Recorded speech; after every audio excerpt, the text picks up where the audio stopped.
오늘의 말씀은 시편 119편 17절부터 24절입니다. 본문은 하나님의 말씀을 사모하는 자에게 그 말씀을 깨우쳐 주심과 보호를 간구하는 내용이에요. 오늘은 말씀의 놀라움과 즐거움에 대해 함께 나누도록 하겠습니다.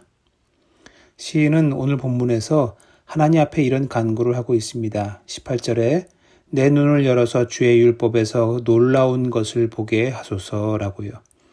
개역 개정 성경에서는 놀라운 것으로 번역되었는데 예전의 개역 성경은 기이한 것으로 번역했습니다. 히브리어 성경에서는 파라라는 단어가 쓰였는데 그 뜻은 놀랍다, 멋지다, 비범하다, 출중하다 이런 뜻이에요. 그런데 본래 의미는 분리하다, 구별한다 이런 단어에서 어원이 생겼습니다. 시인이 율법에서 보기 원하는 놀라운 것은 분리되고 구별된 것입니다. 우리 인간의 상식과는 분리된, 사람의 죄되고 거짓된 것과는 완전히 구별된 하나님의 것을 보기 원하는 거예요.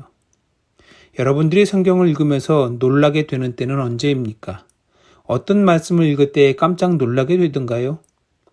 사실 우리는 그냥 다 아는 내용, 뻔한 내용 때문에 놀라지는 않습니다. 예상하지 못했던 나의 선입견과 상식을 뛰어넘는 것, 모르던 것을 알게 될 때에 그때에 놀라게 되지요. 그런데 생각해 보세요. 저와 여러분들이 성경의 내용을 모를까요? 기독교 신앙을 갖기 시작한 지 얼마 되지 않은 분들은 성경에 익숙하지 않고 모르는 것도 있겠지요. 그러나 오랜 세월 예수님을 믿고 말씀을 읽고 묵상한 사람들은 다 아는 내용들입니다. 도대체 다 아는 내용 투성이인 성경 말씀에 깜짝 놀라게 되는 것은 무엇 때문이겠습니까? 히브리서 4장 12절의 말씀입니다. 하나님의 말씀은 살아있고 활력이 있어 좌우에 날선 어떤 검보다도 예리하여 혼과 영과 및 관절과 골수를 찔러 쪼개기까지 하며 또 마음의 생각과 뜻을 판단하나니.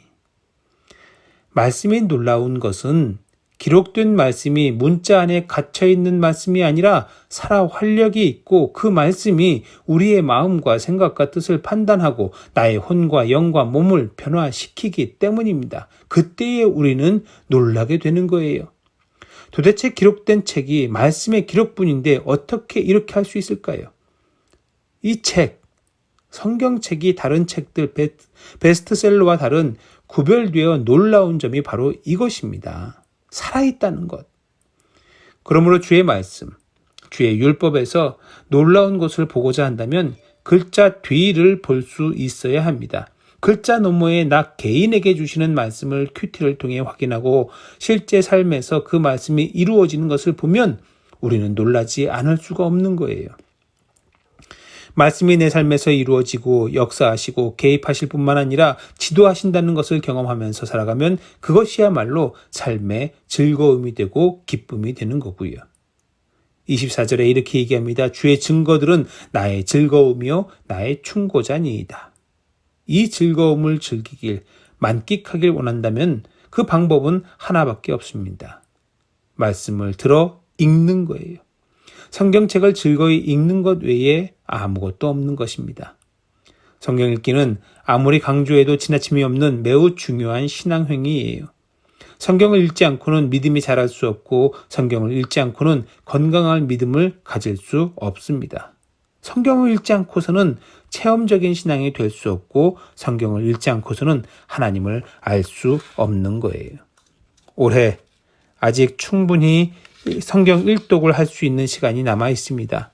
성경 통독을 작정했던 분들은 남은 2달 조금 넘는 이 기간 동안에 말씀 읽기를 도전하시고 잘 읽어오신 분들도 끝까지 날마다 말씀의 놀라움과 즐거움에 빠지시기를 간절히 축원합니다.